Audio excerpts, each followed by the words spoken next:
Namaste and Assalamualaikum to all of you. I am Chevanti Mali and welcome again Learn Quickly YouTube channel. So yes, ये हमारी English grammar course series का next lecture है जो कि article पर है. Okay, so as you all know कि हम पार्ट्स ऑफ स्पीच को कंप्लीट कर चुके हैं, नाउन प्रोनाउन जितने भी थे सबको. वन थिंग मोर मैं आप सबको बताती चलूँ कि हम ये बेसिक इंग्लिश ग्रामर कोर्स कर रहे हैं जिसमें हर चीज़ हम बेसिक लेवल पर पढ़ रहे हैं, चाहे वो पार्ट्स ऑफ स्पीच हो या अदर एरियाज़ ऑफ ग्रामर हो. ठीक है, बट आफ्टर डेट हम जो है आस्ता आस्ता जब एक बेसिक आप लोगों की अच्छी बिल्डअप हो जाएगी देन हम एडवांस लेवल की तरफ मूव करेंगे. ओके, सो बेसिक से जितनी भी बुनियादी बातें हैं वो आप लोगों को पता होनी चाहिए. जैसे पार्ट्स ऑफ स्पीच में जो भी बेसिक चीज़ें थी आई होप वो अच्छे से आप लोगों को क्लियर हो गई होंगी. और अब जो है हम आर्टिकल को पढ़ने जा रहे हैं. Article is very important. Actually जब आप राइटिंग की बात करते हैं स्पेशली जब आप राइटिंग की बात करते हैं इन इंग्लिश, तो ग्रामेटिकली आर्टिकल्स का बड़ा ध्यान रखना पड़ता है कि किस आर्टिकल को कहाँ यूज़ करना है. Okay, so yes, let's move toward the class और आज हम आर्टिकल के यूजेस को डिफाइन करेंगे. सो जो फर्स्ट हमारा आर्टिकल है वो है द.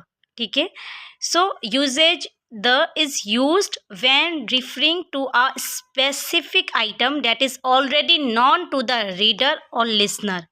देखिए, द यूज़ होता है उस स्पेसिफिक आइटम को रिफ़र करने के लिए जिसको पढ़ने वाला या सुनने वाला ऑलरेडी जानता हो. ठीक है, जिसको ऑलरेडी पता हो उसके बारे में. ओके, एग्जाम्पल है the cat on the roof is mine. Okay, जो इस छत पर बिल्ली है वो मेरी है. अब यहाँ पे जो पढ़ने वाला भी है या उसके अलावा जो सुनने वाला है या जो बोलने वाला है उसको पता है उस केट को ना, ही और शी ऑलरेडी नो कि वो केट उनकी है. तो उन्होंने क्या यूज़ किया, द, उस चीज़ को रिफ़र करने के लिए जिसको वो ऑलरेडी जानते हैं. Okay, here the cat refers to a specific और आइडेंटिफाइड केट. आइडेंटिफाइड केट का मतलब है कि द केट से ये पता चल रहा है ये जो बिल्ली है ना ये जानी मानी है, मतलब कोई इसको जानता है या ये आइडेंटिफाई है किसी की ऑलरेडी है, किसी की प्रॉपर्टी है, like that we can say. Okay, तो सिंपली द का यूज़ होता है किसी भी उस स्पेसिफिक आइटम के लिए जिसको आप ऑलरेडी जानते हो, तो आप द केट यूज़ करते हो. जैसे फॉर एग्जांपल मैं कहूँ the book is mine, the book on the table is mine, जो किताब टेबल पर है वो मेरी है. तो इन दिस सेंस हम जो है द को यूज़ करते हैं स्पेसिफिक आइटम्स के लिए जिसके बारे में आपको ऑलरेडी मालूम हो. Okay, so yes, next move करते हैं हम इंडेफिनेट आर्टिकल्स जो हैं जिसमें ए और एन आ जाते हैं. अब इंडेफिनेट वो जो था द था डेफिनेट आर्टिकल. ठीक है, जिसके बारे में मुकम्मल एक सर्टेनिटी थी. अब हमारे पास है ए एंड एन. ओके, अब ए और एन यूज़ किया जाता है नॉन स्पेसिफिक आइटम्स के लिए, इसी वजह से हम इनको इनडेफिनेट आर्टिकल कह रहे हैं. ओके, जैसे I saw a cat in the garden, I saw a cat in the garden, मैंने एक बिल्ली देखी गार्डन में. अब देखिए ये नॉन स्पेसिफिक आइटम है, वो बिल्ली किसकी है वी डोंट नो. हमने जस्ट कहा कि I saw a cat in the garden, मैंने एक बिल्ली देखी गार्डन में सिंपली. तो अ कैट आपका क्या है, यहाँ पे आपने as a indefinite article use किया. तो again I am repeating my words कि जो द यूज़ होता है वो डेफिनेट आर्टिकल से जिसकी किसी स्पेसिफिक आइटम के लिए यूज़ किया जाता है जिस चीज़ के बारे में आप ऑलरेडी जानते हो. और ए और एन उस चीज़ों के लिए यूज़ किया जाता है जो कि नॉन स्पेसिफिक हो. ओके, मूव करते हैं नेक्स्ट स्लाइड की तरफ जो कि choosing between A and an. अब अगेन कन्फ्यूजन अराइज होगी कि मैम ए तो ठीक है और एन दोनों का यूज़ तो हमें समझ आ गया कि नॉन स्पेसिफिक आइटम्स के साथ है, लेकिन ए कहाँ आएगा और एन कहाँ आएगा, you know it will create a confusion. So let's discuss this कि किसको कहाँ यूज़ करना है. A is used before words that begin with a consonant sound. आप सबको पता है 26 अल्फ़ाबेट्स होते हैं. अल्फ़ाबेट्स में अकॉर्डिंग टू देयर साउंड्स, इनके साउंड्स के लिहाज से इनको दो टाइप्स में डिवाइड किया गया. कुछ होते हैं वोवेल्स हमारे पास, कुछ होते हैं कॉन्सोनेंट्स.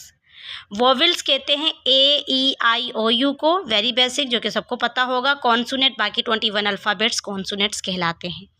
अब ए उन वर्ड्स के साथ, उन अल्फाजों के साथ इस्तेमाल किया जाएगा जिनका साउंड जो है वो कॉन्सोनेंट से स्टार्ट होगा.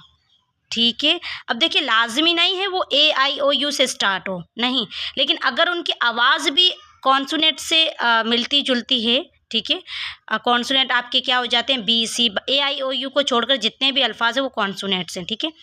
अब फॉर एग्जांपल यू से कोई वर्ड शुरू है, ठीक है, यू तो वॉविल है, लेकिन अगर यू की आवाज़ कॉन्सोनेंट की तरह आ रही है तो आप क्या यूज़ करोगे, ए।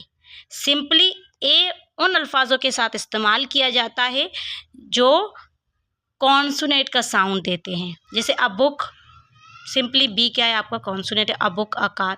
A university, since university begins with a you, ठीक है, साउंड, एंड आप सबको पता है यू क्या है, वॉविल है, ठीक है। आप क्या है, यू का जो साउंड है वो वाई की तरह आ रहा है, यूनिवर्सिटी, वाई डबल ओ, तो ये साउंड कॉन्सोनेंट का है, इस वजह से हमने अ यूनिवर्सिटी का, ठीक है। जो ए एन है ना, एन, एन उन अल्फाजों के साथ इस्तेमाल किया जाता है जिनका साउंड वोवेल से स्टार्ट हो। अब वो भले ही कॉन्सोनेंट में लिखे जाएं, लेकिन अगर उनका साउंड वोवेल की तरह है तो हम क्या यूज़ करेंगे, एन, जैसे एन एप्पल, एन आवर। अब देखें एच जो है वो कॉन्सोनेंट है, लेकिन एन आवर जो है यहाँ पे जो आवाज़ आती है वो वोवेल की आती है, ओके।